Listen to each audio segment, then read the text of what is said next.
और शायद जितने भी लोग एंड्रॉइड ऐप यूज कर रहे हैं उसको प्ले स्टोर पे अपलोड भी कर दिया गया है। थोड़ी देर में आप उसको अपडेट करके वो सारे फीचर्स को एंजॉय भी कर पाएंगे। बट मैं यहाँ पे आपको कुछ बता देता हूँ कि क्या डिसीजन लिए गए हैं। प्राइस बढ़ने के लिए सप्लाई का मार्केट में कम होना जरूरी है, क्योंकि अभी जिस तरीके से टोकन का पिछले 2 महीने में लगातार प्राइस नीचे गया है, तो आप भी समझ रहे हो कि आप कितना भी टोकन अर्न कर लो, अगर उस टोकन की प्राइस नीचे जाती रहेगी तो वो सिर्फ नंबर रह जाएगा। और आपने इसलिए तो एमएनटी में ज्वाइन नहीं किया, स्टेटमेंट में ज्वाइन नहीं किया कि ये टोकन की वैल्यू नीचे जाए। आपने एक सपना देखा होगा कि यार ये टोकन की वैल्यू बढ़ेगी, आगे चल के 50 सेंट से 100 सेंट होगी, $2 होगी, $5 होगी, $10 होगी। हर कोई क्रिप्टो के अंदर में इन्वेस्टमेंट करता है तो इसी उम्मीद के साथ करता है, राइट, कि हम लोगों को इस टोकन का वैल्यू आगे चल के ज्यादा बढ़ के मिलेगा। तो हमारे लिए इंपॉर्टेंट क्या हो जाता है, जैसे मैं आपको अपनी एक स्टोरी बताता हूँ। आप सभी लोग जानते हो आप सभी लोग जानते हो कि मैं क्रिप्टो की माइनिंग का काम करता था, ठीक है। 2016 में इथेरियम की माइनिंग हम लोगों ने शुरू करी थी, और 2017 में माइनिंग किया थोड़ा बहुत, 2018 में भी माइनिंग किया। ये लगातार प्राइस बढ़ रहा था। मैंने एक से 1.5 लाख रुपए का मशीन लगा के शुरुआत किया, 2 लाख 3 लाख का मशीन लगाया, और जैसे जैसे समय बीतता गया इथेरियम की प्राइस बढ़ती चली गई। एक टाइम ऐसा आया 2018 में जब इथेरियम की प्राइस लगभग $1400 तक जा पहुंची। मैं बहुत खुश था और मैंने इसी एक्साइटमेंट में आकर के करोड़ों रुपए का, लगभग 4 से 5 करोड़ रुपए का मशीन असेंबल कर दिया था माइनिंग के लिए। बाद में पता चला कि जो इथेरियम कॉइन 2018 में जाती है और लगभग $90 के आसपास प्राइस चला जाता है। अब आप समझ सकते हो कि $1400 से सीधा अगर $90 पे किसी टोकन की प्राइस जा रही है तो कितना परसेंट का क्रैश है मार्केट। तो उस सिचुएशन में हम लोग इथेरियम का जो फाउंडर है बुटालिक, उससे क्वेश्चन भी नहीं पूछ सकते थे कि भाई हमने 5 करोड़ की माइनिंग मशीन लगाई है, यार ये बताओ कि तुम्हारी प्राइस तो टोकन की नीचे आ गई, कैसे बढ़ेगा ऊपर। तो हमें अपने नॉलेज पे, अपने रिसर्च पे, अपने एक्सपीरियंस पे, ये 11 से बिटकॉइन को मैंने देखा था 2017 तक, तो multiple time price up and down चलते थे। तो ये मुझे पता था कि अगर 90 सेंट भी आ गया है तो वापस ये जाएगा। अगर बहुत ज्यादा की उम्मीद नहीं भी करता हूं तो जो भी इसका ऑल टाइम हाई है $1400 का, वहां तक तो जाएगा ही। और इस उम्मीद में कि यार अभी प्राइस नीचे गिरा है तो रिवॉर्ड थोड़ा ज्यादा आ रहा है। माइनिंग में भी सेम ऐसे ही होता था कि जब टोकन की प्राइस नीचे जाती थी तो रिवॉर्ड ज्यादा आता था, टोकन ज्यादा आते थे। और जब प्राइस ज्यादा होता था तो डिफिकल्टीज बढ़ती थी तो टोकन भी कम जनरेट होते थे। तो हमने कहा कि चलो नीचे गिरा है रेट, इसका फायदा ही उठा लेते हैं, ज्यादा टोकन ही बना लेते हैं। मैंने और मशीनें इंस्टॉल कर लिया, ठीक है। अब जितना मशीन मेरे पास था, लगभग 2019 में मैंने उसको 4 टाइम ज्यादा मशीन लगा लिया। अब मैंने इस उम्मीद में इन्वेस्टमेंट किया, इस उम्मीद में पैसा लगाया कि चलो भाई धीरे धीरे करके प्राइस वापस आएगा। लेकिन आपको पता है कि वो $1400 से जो $90 पे आया था प्राइस, ये प्राइस को वापस 1400 में जाने में 3 साल का समय लगा। आप चार्ट उठा के देख लेना, 90 से 100 गया, 150 गया, 200 गया, 250 गया, 500 गया, 1000 गया, ऐसा करके 3 साल में 2018, हाँ 18 में नीचे आया था, 18, 19, 20, 21 में जाकर के जब ऑल टाइम हाई लगा था, फिर से बुल रन आया था, तो 21 में जाके फिर इथेरियम की प्राइस वापस 1400 पे आई। मतलब 3 साल लगा उसको वापस रिकवर करने में। ये बात अलग है कि 3 साल बाद जब वो अपने ऑल टाइम हाई को टच किया तो वहां से और 3x, लगभग $4800 तक इथेरियम गया, और वहां जाने में उसको सिर्फ 3 महीने का समय लगा। अब 4800 गया 2021 में। आप सब जानते हो, शायद उस टाइम पे आप में से बहुत सारे लोग रहे होंगे जो क्रिप्टो में नहीं इन्वॉल्व हुए होंगे, बट ये जो 2022, 23, 24 का टाइम है, इसमें तो आप में से मैक्सिमम लोग आ चुके हैं। बहुत लोग तो मिस्टर मिंट के आईसीओ में पार्टिसिपेट किए होंगे, मिंट फोर्स में आए होंगे, फिर स्टेटमेंट भी 2023 में आ चुका था। तो आप लोगों ने तो ये देखा होगा ना कि जो इथेरियम 2021 में 4800 पे चल रहा था, वो इथेरियम जब 2022 में वापस 750 पे आ गया, तो वो 750 से अभी तक 4800 तो छोड़ो, उसका 50% की बात करें ना अगर, तो $2400 पे भी नहीं है आज के डेट में वो। जबकि हम लोग जिस क्वाइन की बात कर रहे हैं वो दुनिया की सबसे बड़ी क्वाइन है। बिटकॉइन के बाद पूरे क्वाइन मार्केट कैप में पहले नंबर पे आने वाला जो क्वाइन है वो इथेरियम है। तो क्या इथेरियम खराब क्वाइन है? अगर उसका प्राइस पिछले 3 साल में अपने ऑल टाइम हाई को भी नहीं टच कर पा रहा है, तो क्या ये दुनिया के नजर में खराब कॉइन है, खराब प्रोजेक्ट है? और फिर खराब है तो मार्केट कैप में नंबर 1 पे क्यों है? उसमें दुनिया का सबसे ज्यादा पैसा क्यों इन्वेस्ट किया हुआ है? या उसका 24 घंटे का ट्रेडिंग वॉल्यूम सबसे ज्यादा चल रहा है, तो क्यों चल रहा है? तो हमें ये समझना होगा कि हम जिस प्रोजेक्ट में हैं उसका इकोसिस्टम किस तरीके से रन कर रहा है, उसकी डिमांड और सप्लाई किस तरीके से चल रहा है, वो प्रोजेक्ट का रोड मैप क्या है, उसकी यूटिलिटी क्या है, बहुत सारी चीजों को अगर आप देखोगे तब आपको ये डिसाइड करना है। लेकिन आज अगर आपके टीम से ये क्वेश्चन भी आता है ना, तो मैं अचंभित नहीं होता हूँ, बल्कि मैं इस बात को सोचता हूँ कि आप में से जितने भी, खास करके मैं सीनियर लीडर्स की बात करूं अगर यहाँ पे, जो भी 200 500 1000 लोग हैं जिन्होंने अपने नीचे ये 1 लाख लोगों को लाया है, आपने क्या बताया उनको प्रोजेक्ट के बारे में, क्या समझाया है भाई? इतना सारा ट्रेनिंग होता है, इतना सारा जो है एलडीपी होता है, इतना सारा चीजें बताई जाती हैं, फंडामेंटल क्या है, मदर कॉइन क्या है, मीम कॉइन क्या है, इकोसिस्टम क्या है, रेवेन्यू मॉडल क्या है, रोड मैप क्या है। मेरे ख्याल से मिस्टर मिंट ने जितना क्लियरली पिछले 3 साल में अपने यूजर के सामने हर एक साल का, एक एक साल में एक एक क्वार्टर का जिस तरीके से रोड मैप डिफाइन करती है, मैं समझता हूं या मैं दावे के साथ कह सकता हूं दुनिया में कोई भी दूसरा प्रोजेक्ट आप खोज के नहीं दिखा सकते हो जो इस तरीके से क्वार्टरली अपना रोड मैप आपके सामने रखता हो और उस रोड मैप के ऊपर काम करता हो। तो ये चीज तो आपको समझना पड़ेगा कि भाई प्रोजेक्ट में कहीं कोई प्रॉब्लम नहीं है, आने वाला फ्यूचर बहुत ब्राइट है। आने वाले समय में आपने जिस जिस तरीके से, मैं पिछले 3 साल का एक्सपीरियंस बताऊं तो आईसीओ के लोगों ने जो प्राइस नहीं सोचा था उस प्राइस में उन्होंने टोकन बेच के फायदा निकाला, जितना चाहते थे उससे कई गुना ज्यादा। मिड फोर्स में अर्ली लेवल पे जितने भी लोगों ने इस अपॉर्चुनिटी को अडॉप्ट किया, उन्होंने जितना नहीं सोचा था उससे हेलो। हाँ जी, बढ़िया भाई, बढ़िया। आठ आप सुनाओ। महीने साल भर के अंदर ही हाँ, उन्होंने वो पैसा तो निकाला। वो तो स्टेटमेंट मुझे में पता है। पिछले 1 साल में जितना भी मैं भी लोगों आज ने रात को देख रहा पार्टिसिपेट किया है, अगर लास्ट क्वार्टर का मैं बात छोड़ के फर्स्ट था। Quarter, second quarter, third quarter की बात कम से कम करूं, तो जितना भी लोगों ने सोचा था कि इस स्टेटमेंट में आकर के जो भी अर्न करना चाहते हैं उससे कई गुना ज्यादा अर्न किया है। और सिर्फ आपको स्टेप स्टेप रिवॉर्ड के रूप में नहीं, मैं यहाँ पे बोलता हूँ कि आपने जो कम्युनिटी बिल्ड किया है, जो यहाँ पे रेफरल प्रोग्राम के माध्यम से जिन लीडर ने अपने सपने पूरे किए हैं, मैं उनसे भी मिलता हूँ। तो मैं देखता हूँ कि लोग क्या बोलते हैं कि सर मैं तो अपने कैरियर में जो अचीवमेंट नहीं किया था वो 1 साल में मिस्टर मिंट ने मुझे दे दिया। तो आपके पास इतना अच्छा हिस्ट्री है, आपके पास इतना अच्छा टेस्टिमोनी है, आपके पास कंपनी का इतना अच्छा विजन है, इतना अच्छा रोड मैप है, तो ये सारी चीजें एक साइड में हल्की पड़ जाती है। प्राइस गिर रहा है ये मैटर आपके सामने भारी पड़ जाता है।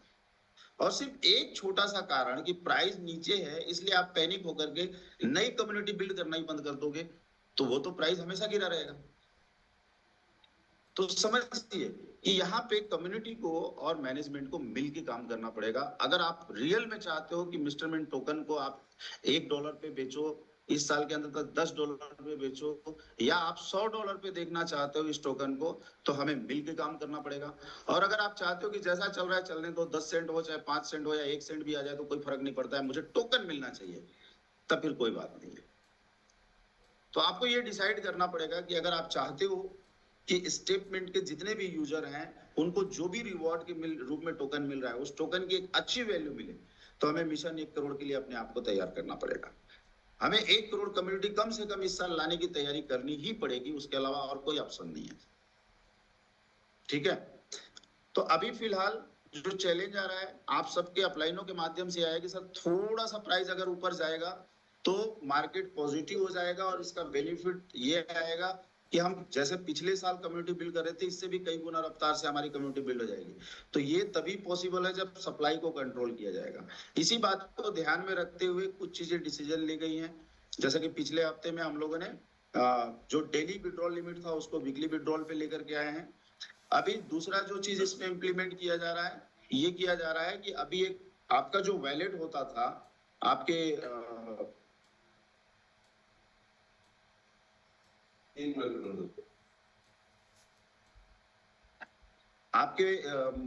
इसमें स्टेटमेंट के एप्लीकेशन में जो वैलेट होते थे, वो वैलेट को अब 3 अलग अलग पार्ट में बांट दिया गया।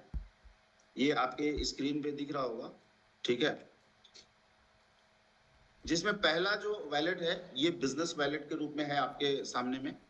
इस बिजनेस वैलेट में क्या होगा कि डेली बेसिस पे जितना भी टोकन आप अर्न करते हैं रेफरल के रूप में या मैचिंग के रूप में, मतलब ऐसे लोग जो लोग कम्युनिटी बिल्डिंग का काम कर रहे हैं, ठीक है, जो इस स्टेटमेंट की कम्युनिटी को 1 करोड़ तक ले जाने के लिए कुछ भी योगदान दे रहे हैं, जिसके माध्यम से उन्हें किसी प्रकार का रेफरल या मैचिंग इनकम के रूप में इनकम प्राप्त होता है, वो रिवॉर्ड आपके एक सेपरेट वैलेट में जा रहा है जिसको बोला जा रहा है बिजनेस वैलेट। तो ये बिजनेस वैलेट से आपकी जो विड्रॉल्स होगी वो डेली होगी, जिसमें आप एवरी डे अगर आपके पास बिजनेस वैलेट में टोकन है तो मिनिमम 100 टोकन और मैक्सिमम 1500 टोकन तक आप विड्रॉल कर सकते हैं, ठीक है। दूसरा जो वैलेट है वो है वेस्टिंग वैलेट। ये वेस्टिंग वैलेट एक नया वैलेट लाया गया है और इसके माध्यम से मार्केट में जो एक बड़ी सप्लाई जा रही है सेलिंग के लिए, सप्लाई मतलब सर्कुलेशन सप्लाई, ठीक है, जो कहीं ना कहीं एक बड़ा मात्रा उसका सेलिंग के लिए आता है, जिसकी वजह से प्राइस ग्रो करना मुश्किल होता है। मतलब जो डिमांड है उससे कई गुना ज्यादा सेलिंग आता है एक्सचेंज के ऊपर, और वो लाने वाले भी स्टेटमेंट के यूजर ही हैं। तो सेलिंग को कंट्रोल करने के लिए अभी क्या किया जा रहा है कि जितने भी लोग डेली स्टेप से रिवॉर्ड अर्न करते हैं अपना स्टेप वॉक करके, वो रिवॉर्ड अब 2 पार्ट में आएगा। 50% रिवॉर्ड जाएगा आपका जहां पे जाता है वहीं पे, बाकी 50% रिवॉर्ड इसी सेकेंड वैलेट में आ जाएगा, वेस्टिंग वैलेट में, ठीक है। और यहाँ पे जो भी 50% टोकन आ रहा है आपका वेस्टिंग रिवॉर्ड में, वो जिस दिन डिपॉजिट हो रहा है उस दिन से 1 साल के लिए लॉक रहेगा। सेम डे नेक्स्ट ईयर आपका वो टोकन वापस अनलॉक हो जाएगा और आप इस टोकन को विड्रॉल कर सकते हैं। साथ ही साथ लॉयल्टी इनकम के माध्यम से जो भी टोकन आप जनरेट करेंगे वो वेस्टिंग वैलेट में जाएगा 50%, और 50% आपका स्टेटमेंट वैलेट में जाएगा। तो स्टेटमेंट के वैलेट का टोकन तो हम अभी भी वीकली बेसिस पे विड्रॉल करते ही हैं। वेस्टिंग में जो भी टोकन आपका जा रहा है वो 50% टोकन जिस दिन डिपॉजिट होगा आपके उसके 1 साल बाद आप विड्रॉल कर पाएंगे। इससे फायदा ये होगा कि एक बहुत बड़ा नंबर जो डेली विड्रॉल करके मार्केट में सेलिंग के लिए आ रहा होता है उस पर कंट्रोलिंग लगेगा, और जब कंट्रोल होगा सप्लाई और डिमांड थोड़ी सी इंक्रीज होगी, आप सब लोग प्रयास करेंगे कम्युनिटी बिल्ड करने में, तो डिमांड ऑटोमेटिकली हाई होगी, इसका इम्पैक्ट प्राइस के ऊपर पड़ेगा, और जो प्राइस की बातें करते हैं आने वाले कुछ दिनों में इस चीज का इफेक्ट आपको दिखाई देगा और प्राइस भी बढ़ता हुआ दिखाई देगा। तो तीसरा वैलेट ये है आपका स्टेटमेंट वैलेट। 3 प्रकार के वैलेट हो गए, एक आपका हो गया बिजनेस वैलेट, दूसरा आपका वेस्टिंग वैलेट, और तीसरा स्टेटमेंट वैलेट। ध्यान रखिएगा, बिजनेस वैलेट से डेली आप टोकन विड्रॉल कर सकते हैं, स्टेटमेंट वैलेट से वीक में एक बार आप विड्रॉल कर सकते हैं, और वेस्टिंग वैलेट में वो टोकन जा रहे हैं जो 365 दिन के लिए लॉक रहेंगे। जितने भी टोकन उसमें जाएंगे, जिस डेट को जाएंगे, सेम उसी डेट को अगले 365 दिन बाद वो वापस स्टेटमेंट वैलेट में आ जाएंगे और आपको उसका विड्रॉल करने का मौका मिल जाएगा, ठीक है। अब यहाँ पे कुछ लोगों का एक सजेशन आया था आपके सीनियर्स का कि भाई अगर मान लो किसी का टोकन हम साल भर तक यहाँ पे होल्ड कर रहे हैं, रुक रहा है, तो उनको एक अपॉर्चुनिटी भी देना चाहिए। तो इस बात पे मैनेजमेंट ने ध्यान देते हुए आप सबके लिए एक बताते हुए मुझे बहुत खुशी हो रही है कि एक स्टेकिंग प्लेटफॉर्म भी आपके लिए लेके आई हुई है स्टेटमेंट।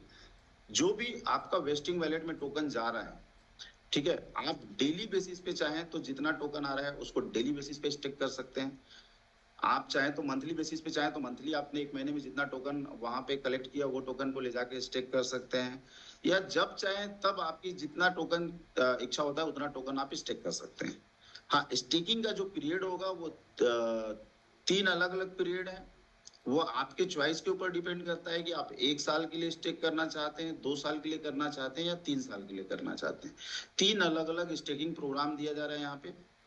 तो अगर आप चॉइस करते हैं कि हम सिर्फ 1 साल के लिए अपने टोकन को स्टेक करना चाहते हैं, तो जितना भी टोकन को आप 1 साल के लिए स्टेक करोगे उसके ऊपर अगले साल जब आप टोकन रिटर्न लेंगे तो 5% का एक एपीआर आपको फिक्स रेट जो है 5%, यानी कि 100 टोकन आपने स्टेक किया तो 105 टोकन आप वहां से अगले साल विड्रॉल कर पाओगे।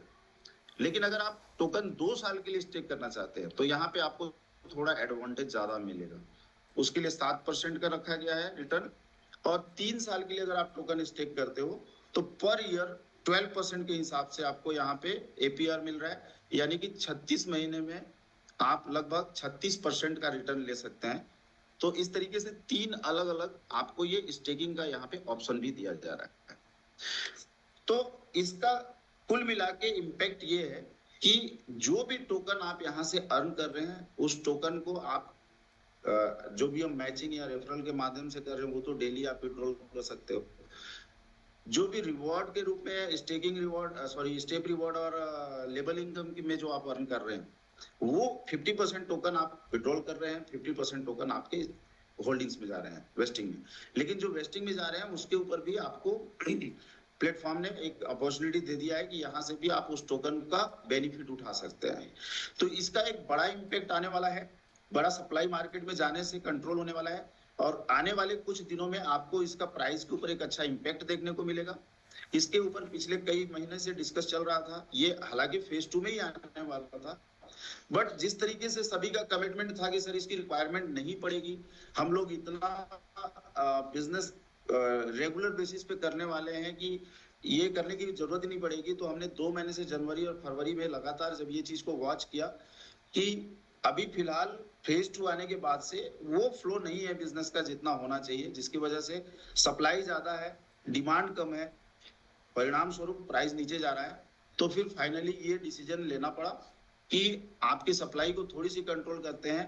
भाई सीधी सी बात है, आज हम 10 सेंट में अगर टोकन बेच देते हैं सपोज करो, ठीक है, एक वो सिचुएशन है हमारे पास। दूसरा सिचुएशन है, अच्छा ये 10 सेंट 5 भी हो सकता है ना, 2 भी हो सकता है, 1 भी हो सकता है, जो रेशियो में अभी आपका बिजनेस आ रहा है या जिस रेशियो से कम्युनिटी बिल्ड हो रही है। लेकिन एक सिचुएशन दूसरा बनता है कि हम कम्युनिटी बढ़ाने की स्पीड थोड़ी सी बढ़ा दें, सप्लाई को थोड़ा सा कंट्रोल कर दें, तो ये 10 सेंट 20 सेंट जा सकता है, 20 सेंट 50 सेंट जा सकता है, $1 जा सकता है, $10 जा सकता है, $20 जा सकता है। तो हमको ये डिसीजन लेना है कि आज अपने टोकन को एक मिनिमम प्राइस में विड्रॉल करके हमें पैसा लेना चाहिए, या आने वाले कुछ दिनों तक के लिए अपने टोकन को अगर हम होल्ड करते हैं और एक अच्छी वैल्यू टोकन की जब आती है तब उस टोकन को सेल करके हमें ज्यादा बेनिफिट लेना चाहिए। आप लोग समझदार हैं, इस चीज को अच्छे से समझ सकते हैं। और आज के इस जूम में यही अपडेट था कि आपके जो वैलेट हैं वो 3 अलग अलग पार्ट में डिवाइड किए गए हैं, जिसमें से एक आपका नॉर्मल स्टेटमेंट वैलेट है जो पहले हुआ करता था, जहां से आप वीकली विड्रॉल कर सकते हैं। दूसरा आप वेस्टिंग वैलेट है, जिसमें जो भी टोकन जा रहा है उसको आप 3 अलग अलग टाइम फ्रेम के लिए आप उसको स्टेक कर सकते हैं और वहां से स्टेकिंग अर्निंग का बेनिफिट ले सकते हैं। और तीसरा वैलेट है वो बिजनेस वैलेट, जहां कम्युनिटी रिवॉर्ड आते हैं, आपने किसी रेफर किया तो जो रेफरल रिवॉर्ड आते हैं वो सारे टोकन वहां पे आएंगे और उन टोकन्स को आप बराबर वे में डेली बेसिस पे वहां पे विड्रॉल कर सकते हैं। तो ये आज का अपडेट था। बाकी और बहुत सारी बातें करने के लिए हम फिर से वापस आपके बीच में आएंगे जूम मीटिंग के माध्यम से। और चूंकि अभी मेरी फ्लाइट का टाइम हो रहा है, मुझे एयरपोर्ट निकलना है, तो मैं आप सब लोगों से विदा चाहूंगा। आप सभी लोगों को बहुत बहुत शुभकामनाएं। All the best, thank you very much.